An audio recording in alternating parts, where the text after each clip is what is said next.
King Noble is God. What if I told you that everything you know is an illusion? This world, with its bustling cities and silent forests, the people you love, the memories you cherish, even the very concepts of life and death. We are born, we live, we die. This seems to be the most fundamental truth of our existence. It is a cycle as old as time itself. But is it the whole story? Scientists and mystics, for centuries, have whispered of another possibility. They suggest that what we perceive as solid reality is something far more mysterious, something more fluid, more personal, and perhaps not so solid after all. Imagine for a moment that life is not something that happens to you, but something that happens through you. What if the firm ground beneath your feet is not so firm? What if the relentless march of time from past to future is just a story we tell ourselves? These are not just fanciful questions for late-night conversations. They are inquiries that strike at the very heart of existence. They force us to look beyond the surface of things, to question the boundaries we have drawn between the self and the universe, between the living and the dead. The answers may lie hidden in the strange and wonderful world of quantum physics. We experience the world through our five senses. We see, we touch, we hear, we taste, we smell. This sensory data is processed by our brain, which then constructs a model of the world around us. We call this model reality. But how accurate is it? Is it a perfect reflection of what is truly out there? Or is it a carefully curated show, produced and directed by our own consciousness? What if the universe is not a fixed, objective place, but a dynamic projection, a grand and intricate illusion, painted with the brushstrokes of our own awareness? A journey into this idea is a journey into the deepest mysteries of who we are. This leads us to the most profound question of all. If life is an illusion, what does that make death? We fear it as the ultimate end, the cessation of being, the final darkness. But if the life we lead is a projection, a unique experience of consciousness, then its end may not be an end at all. It might simply be the closing of one chapter, the turning off of one particular movie. Perhaps death is not a destination, but a transition. The moment when the projector of our individual reality finally powers down, and our awareness returns to the source from which it came. A source that is eternal, and a reality that is far grander than we can imagine. How does your reality come to be? You wake up in the morning. You see the sunlight streaming through your window. You feel the warmth on your skin. You believe these things exist independently of you. But do they? Quantum mechanics, the strange science of the very small, suggests otherwise. It tells us that at the subatomic level, particles do not have definite properties until they are observed. They exist in a cloud of probabilities, a smear of potential. It is the act of measurement, the act of looking, that collapses this potential into a single, concrete outcome. This is the observer effect. This bizarre principle challenges our most basic assumptions about the world. It implies that reality, at its most fundamental level, is not fixed. It is participatory. Consciousness is not just a passive witness to the cosmic drama. It is an active participant. It is the architect of what we perceive. Think of it like a sculptor. The universe provides a block of unformed clay, a realm of infinite potential. It is your consciousness, your awareness, that steps in to shape and mold that clay into the specific reality you experience. Every thought, every belief, every perception is a chisel stroke, defining the world you inhabit. Your world is your creation. This idea is not new. Ancient spiritual traditions have long spoken of Maya, the illusion of the material world. They have taught that the universe is a dream in the mind of the divine, and that we, as sparks of that divinity, are co-dreamers. Science is now beginning to echo these ancient whispers. Neuroscientists show us that our brain constructs our reality from a tiny fraction of the information bombarding our senses. What we experience is not the world as it is, but a filtered, edited, and personalized version of it. Your reality is a bespoke suit, tailored perfectly to fit your consciousness. So, the world you see is not the world. It is your world. The person sitting next to you, while sharing a physical space, is living in a completely different universe of experience. Their consciousness is shaping its own unique reality from the same sea of potential. We are each living in a bubble of our own making, a projection of our inner state. The people, the places, the events of your life are not random occurrences. They are reflections. They are mirrors showing you the contents of your own mind, the deep-seated beliefs and vibrations that you hold within. You are the center of your own universe, because you are its creator. What if our three-dimensional world is just an illusion? A sophisticated projection from a two-dimensional surface far away? This might sound like science fiction, but it is a serious scientific idea called the holographic principle. It emerged from attempts to unify Einstein's theory of gravity with the strange rules of quantum mechanics. Physicists like Gerard 't Hooft and Leonard Susskind proposed that all the information contained in a volume of space, you, me, this planet, the entire galaxy, can be described by a theory that lives on the boundary of that space. Like a hologram. Think about a security hologram on your credit card. It is a two-dimensional surface, but when you look at it, a three-dimensional image appears. The image has depth. It looks real. Yet, all the information to create that image is encoded on the flat, two-dimensional film. The holographic principle suggests that our entire universe could be like that. A vast, complex, three-dimensional projection emanating from a distant, two-dimensional cosmic horizon. What we perceive as solid matter, as space and time, might be the grandest hologram of all. Our universe, a breathtakingly detailed illusion. This idea radically changes our understanding of reality. If we are living in a hologram, then the separation we perceive between things is also part of the illusion. In the underlying two-dimensional reality, everything is interconnected. Every particle is part of a single, unbroken whole. Physicist David Bohm called this the implicate order, a deeper, undivided reality from which our explicate order, the three-dimensional world we see, unfolds. It means that you are not separate from the stars or the person next to you. At the fundamental level of information, you are connected to everything. This scientific theory finds a surprising partner in ancient spiritual wisdom. Many traditions speak of a unified field of consciousness, a single source from which all of creation emerges. They teach that the feeling of being a separate self is the primary illusion we must overcome to achieve enlightenment. The holographic principle provides a powerful scientific metaphor for this spiritual truth. It suggests that the universe is not a collection of separate parts, but a single, indivisible entity. Our individual lives are like ripples on the surface of a vast ocean of information, distinct yet inseparable from the whole. For centuries, science and spirituality have walked separate paths. Science concerned itself with the objective, the measurable, the material world. Spirituality focused on the subjective, the experiential, the inner world of consciousness. But now, at the frontiers of physics and cosmology, these two paths are beginning to converge. They are finding common ground in their descriptions of reality.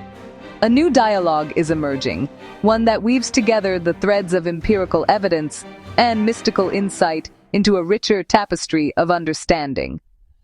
A tapestry that suggests reality is far stranger and more wonderful than either path alone could reveal. Consider the concept of non-locality in quantum physics, what Einstein famously called spooky action at a distance. Two particles, once connected, can remain linked no matter how far apart they are. If you measure a property of one particle, you instantly know the property of the other, faster than the speed of light. This defies our classical understanding of space and separation. How does this compare to spiritual ideas? Mystics have long spoken of a universal interconnectedness. They describe prayer, remote healing, and telepathy, phenomena that seem to defy physical distance.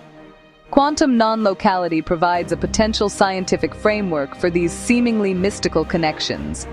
Similarly, the role of the observer in quantum mechanics resonates deeply with spiritual teachings.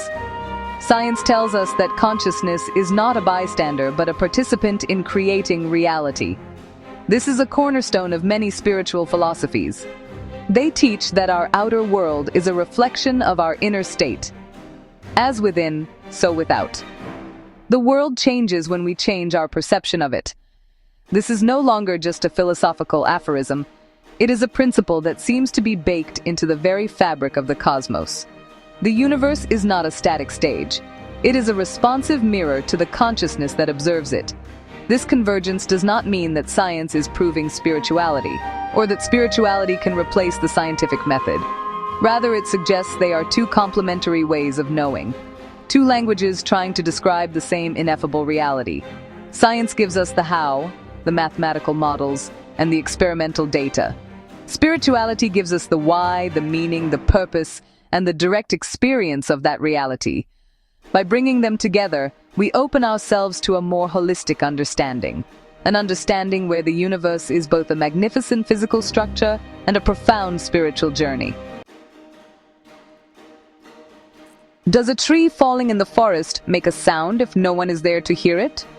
This classic philosophical riddle, takes on a whole new meaning in the light of quantum physics. The answer, it seems, is no. Not in the way we understand sound. Sound is really just the experience of air vibrations being interpreted by an ear and a brain. Without the ear and brain, without the observer, there are only vibrations. There is no sound. The same principle, interestingly, can be extended to all of reality. The universe, in its raw, unobserved state, is a soup of pure potential. It only coalesces into a definite reality when a consciousness is present to perceive it. Your universe, the one you are experiencing right now, did not exist before you were born. And it will cease to exist when your consciousness is no longer there to sustain it. This is a radical and deeply personal idea. It means that reality is not a shared, objective stage on which we are all actors. Instead, we are each the sole audience member and director of our own private show. The world you inhabit is a universe of one. It is a projection tailored exclusively for you, by you. The stars you see in the night sky are your stars. The feeling of the wind on your face is your feeling. They exist only within the context of your awareness. This does not mean the world is not real. It is very real, to you. The pain you feel is real. The joy you experience is real. But this reality is subjective. It is relative to the observer. Think of a video game. The game world is rich and detailed. The characters and challenges within it are real to the player. But that world only exists when the game is turned on and someone is playing it. When the player turns off the console, that specific instance of the game world vanishes. Your consciousness is the console, and your life is the game you are playing. This understanding is both empowering and humbling. It is empowering because it makes you the ultimate authority on your own reality. Your perceptions, your beliefs, your focus. These are the tools you use to shape your experience. If you want to change your world, you must begin by changing yourself. It is humbling because it reminds us that our version of reality is just one of countless possibilities. The person next to you is living in a completely different experiential universe, equally valid and equally real to them. We are all solo voyagers, navigating a sea of potential that we ourselves have called into being. If reality is a projection of consciousness, then what is the purpose of this grand play?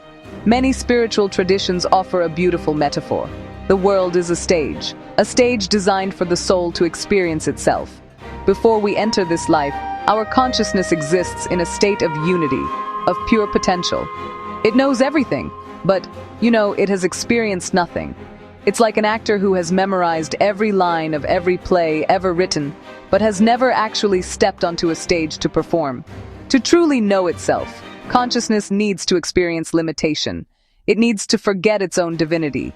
And so, the soul projects a portion of itself into the world of form. It takes on a body, a personality, an ego. It enters the play of life.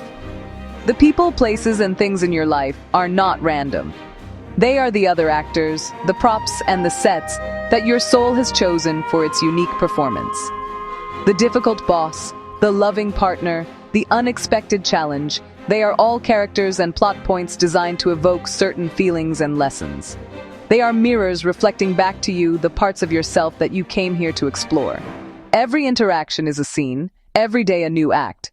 From this perspective, there are no victims. There are only co-creators. The person who hurts you is playing a role you have, on some deeper level, agreed to.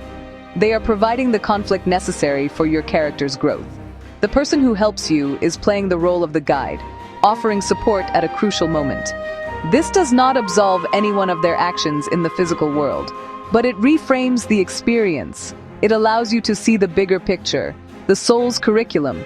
It shifts you from asking, "Why is this happening to me?" to "What is this trying to teach me?" Life, therefore, is an immersive, interactive theater. It is a school for the soul. We are here to experience the full spectrum of emotion, joy and sorrow, love and fear, triumph and failure. Each experience adds to the soul's understanding of itself. We are here to forget who we are, so that we can have the thrilling adventure of remembering. The world is not a prison, but a playground, a divine stage meticulously crafted for the soul to play, to learn, and to ultimately awaken to its true nature as the one consciousness behind all things. Who are you? You might answer with your name, your job, your family roles. You might describe your personality, your likes and dislikes, your history. But are these things truly you? Or are they just labels? Your name was given to you. Your job can change. Your personality is a collection of habits and reactions that have shifted throughout your life. The body you inhabit today is not the same body you had 7 years ago. Nearly every cell has been replaced. The thoughts and beliefs you hold so dearly now may be completely different a decade from now. So where is the permanent, unchanging self? The concept of a fixed, individual self is a powerful illusion. It is the central character in the story of your life. It is the anchor point for your experience of reality. But when we look closely, this solid self begins to dissolve. It is more like a process than a thing, a constantly changing pattern of thoughts, feelings, memories, and sensations. The you of this moment is a unique and fleeting combination of these elements. It is a wave on the ocean of consciousness, distinct for a moment, but ultimately made of the same water as every other wave. This idea is central to many Eastern philosophies, particularly Buddhism, which teaches the doctrine of anatta, or no self. The belief in a separate, permanent ego is seen as the root of all suffering. We cling to this illusory self, we defend it, and we fear its demise. This clinging creates a sense of separation from the world and from others, leading to anxiety, greed, and conflict. The path to liberation, in this view, is to see through the illusion, to realize that you are not the limited character, but the boundless awareness in which the character appears. This does not mean you lose your uniqueness. Your specific collection of experiences, memories, and perspectives is what makes your journey special. But you are not defined by them. You are the space in which they happen. Recognizing this is incredibly freeing. When you stop identifying with the temporary, shifting self, you are no longer a prisoner of your own story. You can observe your thoughts and emotions without being controlled by them.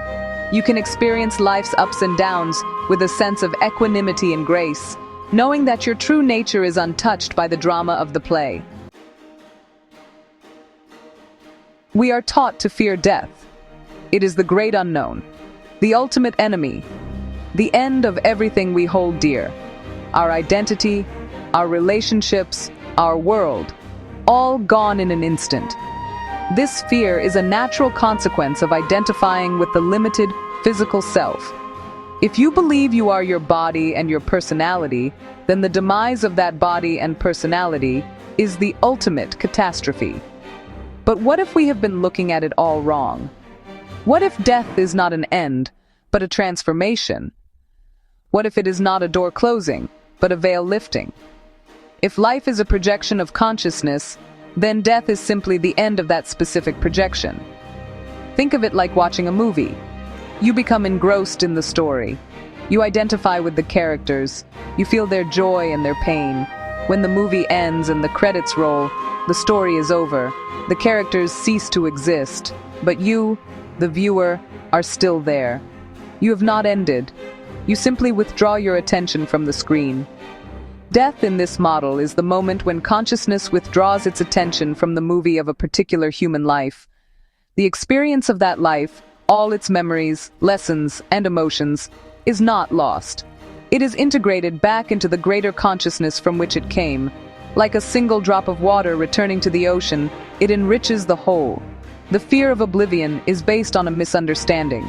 The ego, the character you have been playing, will dissolve. The specific projection will end. But you, the true self, the consciousness that was projecting and experiencing it all, are eternal. You cannot die, because you were never truly born. You have always been. This redefinition of death can profoundly change how we live. When we are no longer terrified of the final curtain, we can live more fully, more bravely, more authentically.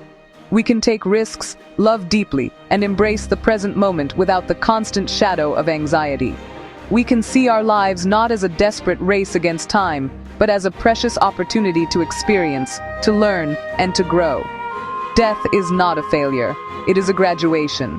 It is the soul's journey home, carrying with it the treasures of a lifetime of experience.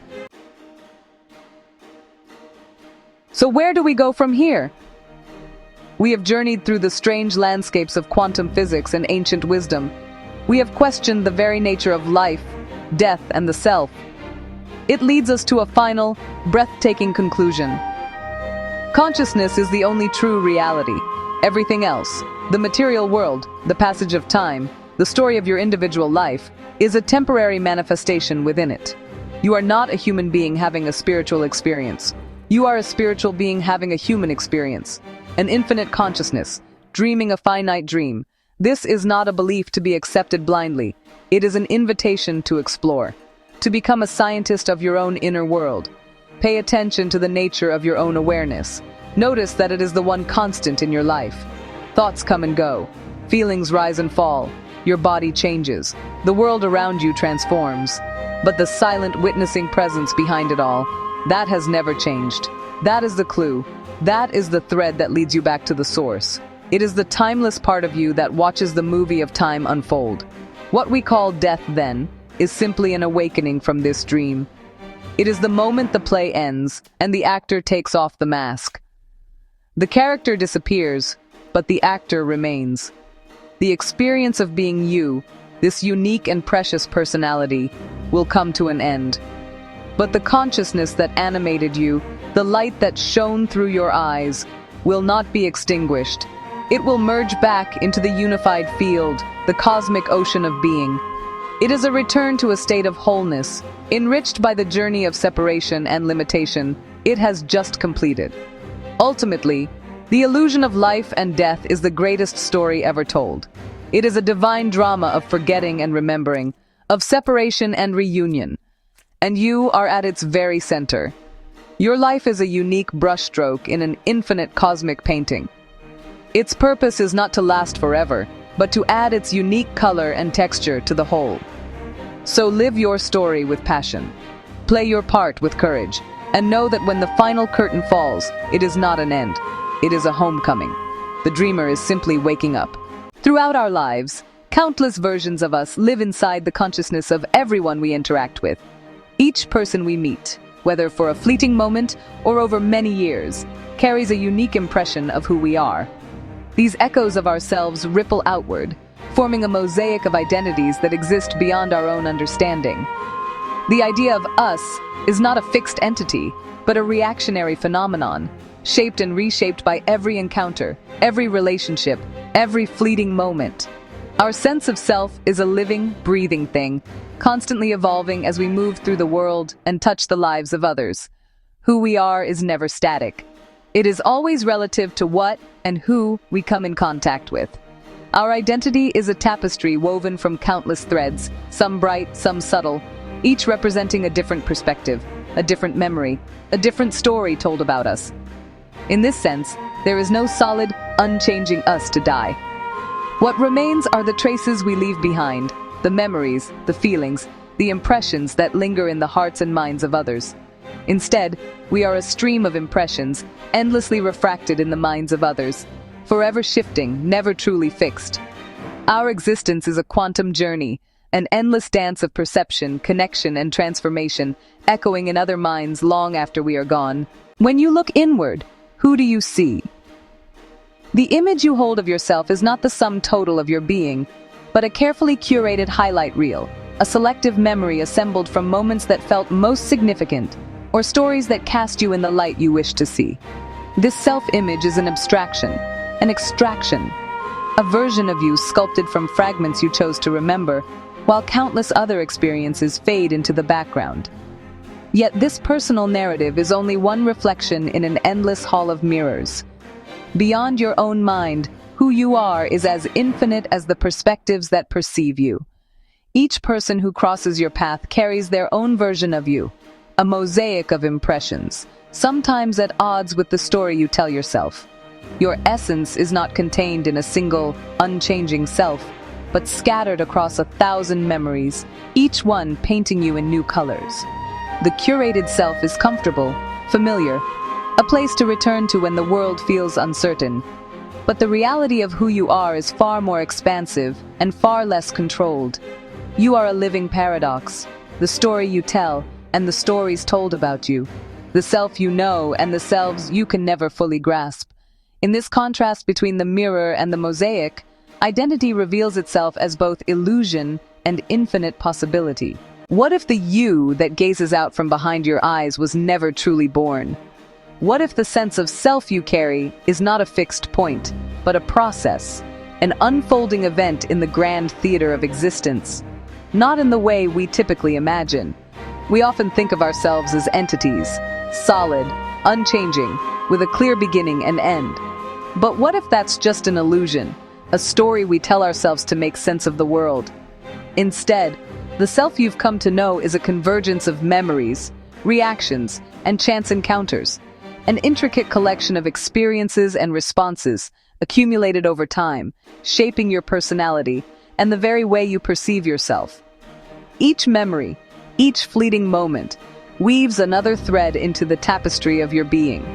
You are not a fixed entity, but an unfolding event, an ever-evolving process within the fabric of reality. Like a river, you are always in motion, never the same from one moment to the next. Each choice, each joy, each sorrow leaves an imprint, layering over the last, creating the unique sequence you call me.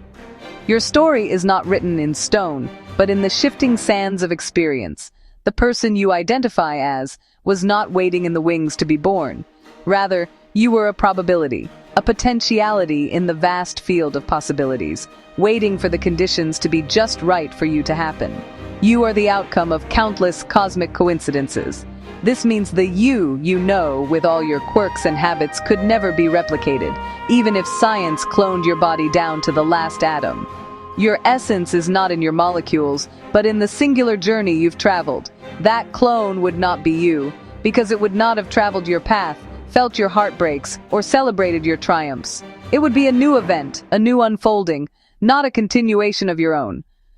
The self is not a prepackaged essence, but the sum of infinite moments, an echo of the universe expressing itself just once as you. Each moment is a ripple, spreading outward, touching everything around you. And because this you was never truly born, never a static thing to begin with, it cannot truly die. The event that is you will fade, transform, and ripple outward, but the potential that made you possible endures, forever woven into the fabric of space and time. The universe does not lose you. It simply changes the way it expresses you. Your story, your energy, your unique pattern continues in new forms, in new events, echoing through the cosmos. You are not a person, but a happening, a singular expression of potential energy, unique and unrepeatable, yet never truly lost. In the end, you are the event, not the entity. A fleeting, beautiful phenomenon, forever part of the quantum dance of life. For many, the weight of an unbearable story grows so heavy that it feels inescapable. The mind loops through memories and regrets, replaying scenes that seem impossible to change. In these moments, the world can feel small, the future closed off, and the self trapped in a narrative that offers no escape. Some, in the depths of despair, choose to end their physical lives, not simply to escape pain, but in a desperate attempt to silence a narrative, to end a version of themselves that feels broken beyond repair. The urge is not just to stop suffering, but to erase the story that seems to define them. They are willing to sacrifice their bodies in hopes of killing a story, a self-image, a sense of identity so persistent and painful that it seems impossible to escape. The reflection in the mirror becomes a prison, the past a weight that cannot be lifted. Yet, what is often unseen is that this self they seek to erase was never truly a fixed entity. The self is not a solid object, but a process, a story in motion, shaped by perception and experience. It was a story, an event, not an essence, woven from memories, beliefs, and circumstances. Like old photographs and letters, the narrative can be revisited, reinterpreted, even set aside. What if, instead of ending the body, we realize that the story can be rewritten? That the blank page of tomorrow is always waiting, no matter how many drafts have come before. Consciousness is not chained to a single narrative, but is capable of radical transformation. Each day, each moment, offers a crossroads, a chance to step into a new possibility. The self we cling to, with all its sorrow and struggle, is not an unchangeable truth. It is a version, one possibility among infinite others. Imagine the freedom in realizing that you are not limited to a single identity. Just as light refracts into many colors, your consciousness can express itself in countless ways. By shifting our consciousness, by daring to let go of the old narrative, we can generate a new version of ourselves, one aligned with hope, healing, and the highest vision we can imagine. This is not denial of the past, but a conscious choice to create a future that honors our capacity for change. The end of a painful story does not require the end of a life. It asks only for the courage to rewrite the script, to let go of what no longer serves us, and to allow a new event to unfold. Transformation begins with a single act, the willingness to let go, to erase the words that wound, to open a new book, to release the burdens of the past. You are not condemned to be the person you were yesterday. Each moment is a doorway, an invitation to step into the light of a new self. Time does not bind you to your old story. With every tick of the clock, you are offered the possibility to begin again, to choose a new story, and with it, a new way of being. The power to transform lies not in ending the body, but in awakening to the truth that we are the authors of our own unfolding. Through intention, reflection, and courage, we can write a narrative that honors our pain, but is not defined by it. The event that is you can change, and with it, the entire experience of being alive. Like the city that transforms from night to day, or the field that sways with the wind, you are in constant motion, capable of renewal, of growth, of becoming something entirely new. The story is yours to tell, and the next chapter is unwritten.